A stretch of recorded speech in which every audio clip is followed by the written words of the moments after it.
राधे राधे, नमस्ते, स्वागत है हिंदी टीचर्स एकेडमी में। तो आज के रचनाकार सीरीज में हम देखेंगे श्रीकांत वर्मा जी को, जिनका जन्म हुआ था 18 सितंबर 1931 में। कहाँ पे हुआ था? तो छत्तीसगढ़ के बिलासपुर में, और निधन हुआ था 25 मई 1986 में। इनका साहित्यिक परिचय देख लेते हैं। हिंदी साहित्य की नई कविता धारा के प्रमुख कवि, कथाकार और पत्रकार थे। ये संसद सदस्य, राज्यसभा भी रहे और मरणोपरांत साहित्य अकादमी पुरस्कार से सम्मानित हुए। इनके काव्य संग्रह देख लीजिए। इन्होंने लिखा है दिनारंभ, माया दर्पण, मगध पे इन्हें साहित्य अकादमी पुरस्कार मिला है। भटका मेघ है, गरुड़ किसने देखा, जलसा घर। 6 काव्य संग्रह इनका हमने देखा।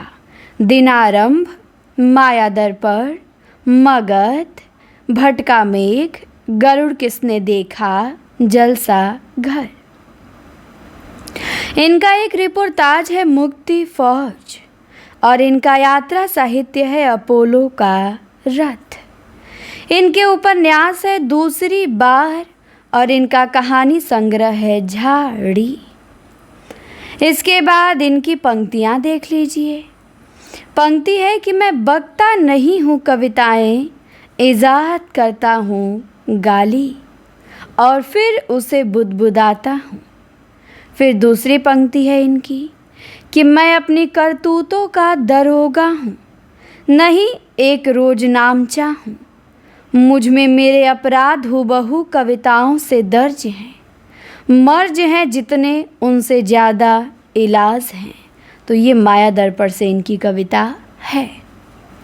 इसके बाद तीसरी पंक्ति है कि मगर सिकुड़ूँ तो कहाँ तक सिकुड़ूँ, मैं इस कदर सिकुड़ चुका हूँ कि छोटे से छोटे अवसर के छल्ले से अपने को साफ साफ बचाकर गुजर सकता हूँ।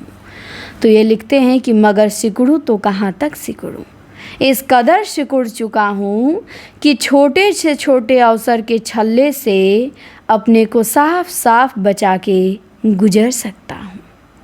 संपादित पत्रिकाएं इनकी नई दिशा, कृति, भारतीय श्रमिक। इनकी पत्रिका नहीं पूछी जाएगी, इनकी रचना और इनकी पंक्तियाँ ध्यान देना है। तो ये थे श्रीकांत वर्मा। इनका यात्रा वृत्तांत अपोलो का रथ याद रखिएगा, इनका उपन्यास दूसरी बार याद रखिएगा, और इनका रिपोर्टाज मुक्ति फौज याद रखिएगा, और इनके 6 काव्य संग्रह याद रखिएगा। ज़्यादा इनकी रचनाएं हैं नहीं, लेकिन जो हैं आपको भूलना नहीं है। इनको मगध पे साहित्य अकादमी मिल चुका है। 1931 में इनका जन्म हुआ था। तो ये थे आपके श्रीकांत वर्मा। अब इस वीडियो को करते हैं यहीं पे समाप्त। हम मिलते हैं आपसे अगली वीडियो में। ये वीडियो कैसी लगी कमेंट में ज़रूर बताएं। धन्यवाद।